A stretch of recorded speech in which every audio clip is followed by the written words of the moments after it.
Hello everyone, today we are going to learn basic Ansys Spaceclaim tutorial how to hollow a part. So as example you can create new design and I will draw a circle in the center point. Use pull tools to convert into 3D.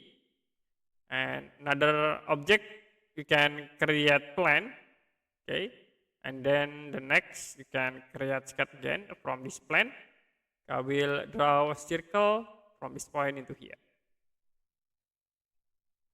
Click and sketch editing. Now you can extrude by using the pull tools.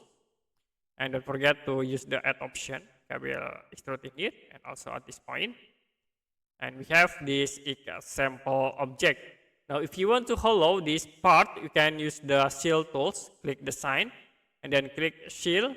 So you can select face like in here. So to be create a hollow.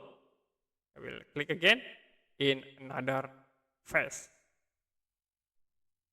Okay, that's it for a basic Ansys Spaceclaim tutorial. How to hollow a part.